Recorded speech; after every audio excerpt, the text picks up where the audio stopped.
انداز بیاں گرچہ بہت شوق نہیں ہے، شاید کہ اتر جائے تیرے دل میں میری بات۔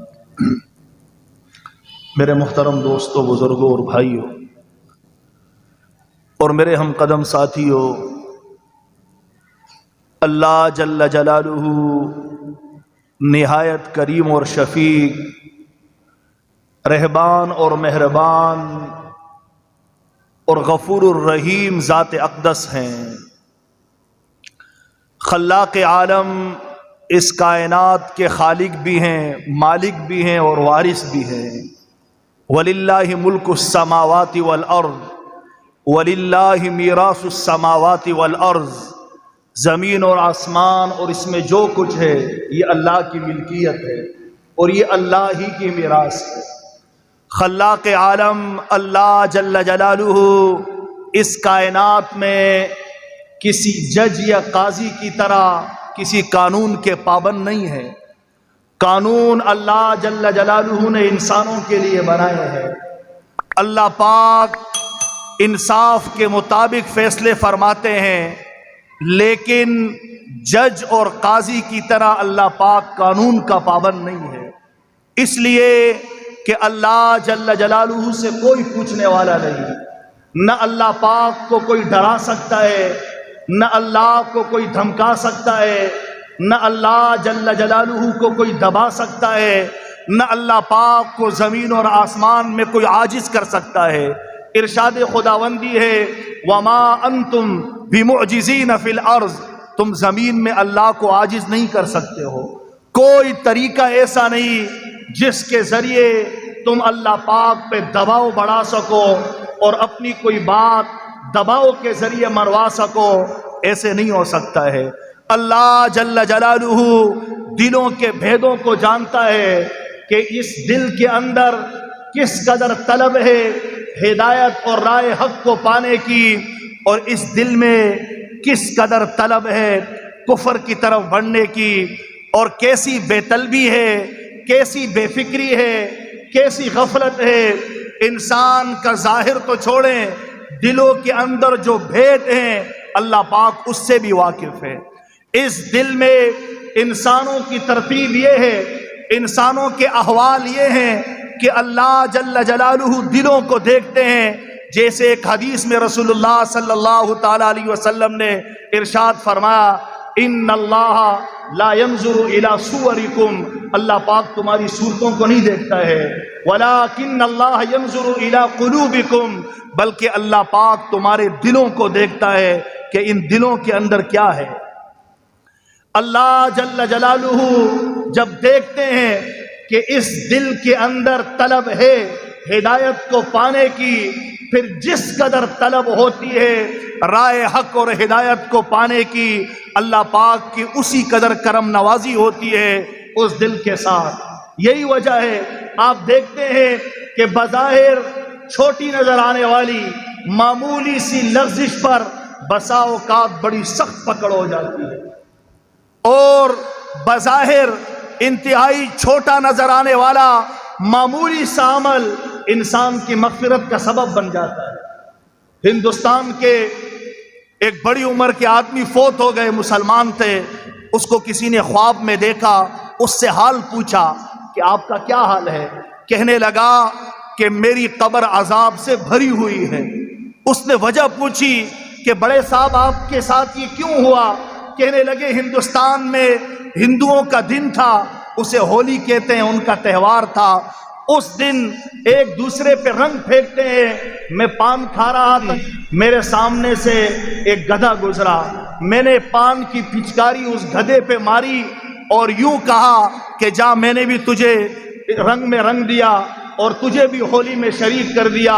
اللہ پاک کو یہ عمل اس قدر ناپسند آیا کہ میری ساری قبر عذاب سے بھری ہوئی ہے، اس عمل پہ میری پکڑ ہو گئی۔ کفر کے کسی معمولی سے عمل کو آپ اولیت دیں اور اس کو آپ اچھی نظر سے دیکھیں، اللہ پاک کو یہ بالکل پسند نہیں ہے۔ اس کائنات میں اللہ جل جلالہ کے رحم و کرم، اللہ کے فضل کو متوجہ کرنے اور اس کے حاصل کرنے کا سب سے پہلا راستہ یہ ہے کہ اس کائنات میں اللہ جل جلالہ نے جو سب سے اعلیٰ دین اسلام بھیجا ہے، اس دین کو اولیت دینی پڑے گی۔ زندگی کے تمام شعبوں میں دین کا پہلا نمبر ہوگا اور دنیا داری اس کے بعد ہوگی۔ دنیا کا نبھانا یہ دوسرے نمبر پہ ہوگا۔ اگر مسلمان دین کو ثانویت کے درجے پہ رکھتا ہے، دوسرے درجے پہ رکھتا ہے، تو پھر یہ اللہ جل جلالہ کے غضب کو دعوت دینا ہے۔ یہ اللہ پاک کے رحم و کرم کو متوجہ کرنے اور حاصل کرنے کا راستہ نہیں ہے۔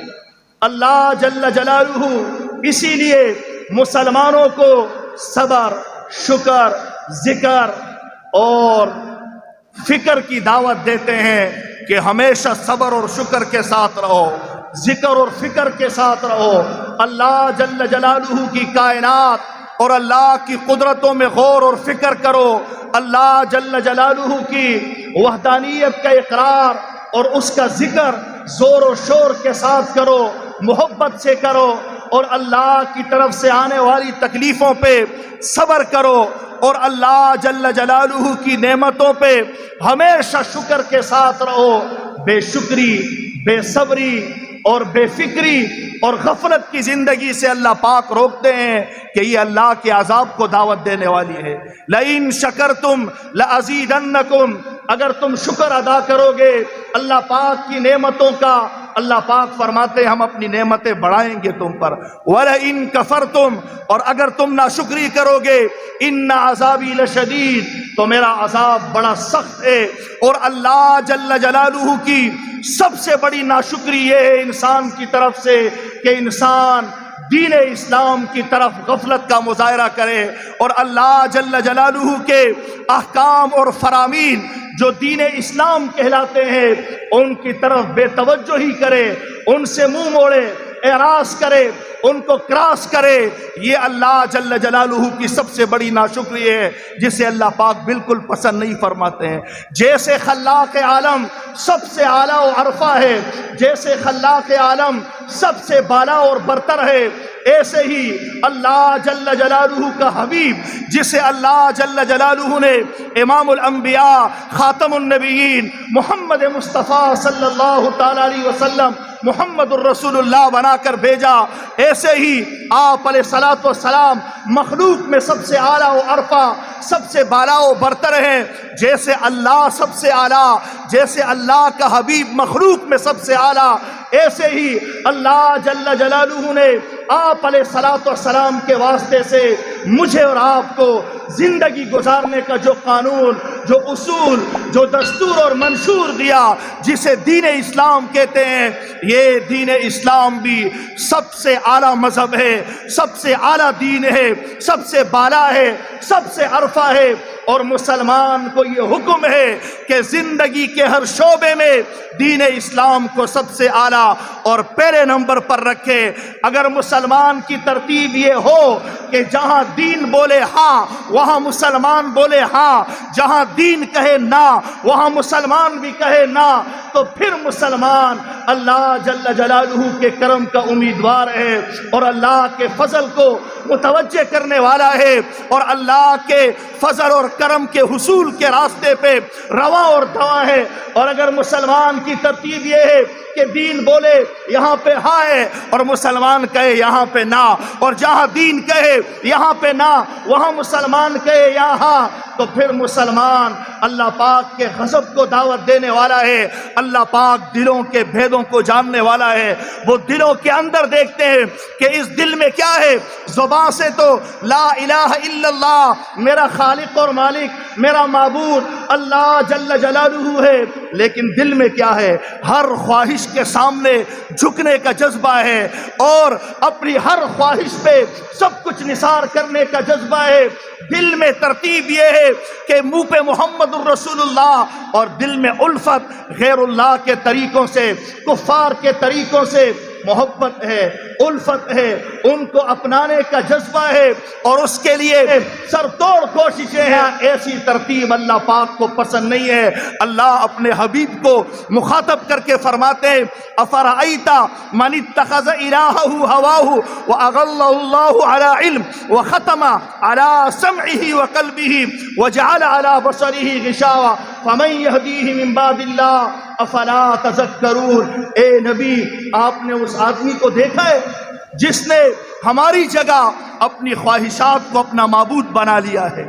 جہاں پہ دل کی خواہش سامنے آئی وہاں پہ سر جھکا دیا، سجدہ ریز ہو گئے کہ چلو یہاں پہ اسلام کو چھوڑتے ہیں، یہاں پہ اسلام سے منہ موڑ لیتے ہیں، یہاں رسول اللہ کا طریقہ چھوڑ دیتے ہیں، کچھ نہیں ہوتا، ایک ہی تو بات ہے، باقی ہم ہیں تو مسلمان۔ اسلام اس چیز سے منع کرتا ہے اور کھلے عام وضاحت کے ساتھ یہ دعوت دیتا ہے یا ایھا الذین آمنوا ادخلوا فی السلم کافہ، اے ایمان والو اسلام میں کامل طریقے سے داخل ہو جاؤ، کامل طریقے سے اسلام کی دہلیز پہ جیسے تم نے قدم رکھا ہے کامل طریقے سے اسلام میں داخل ہو جاؤ۔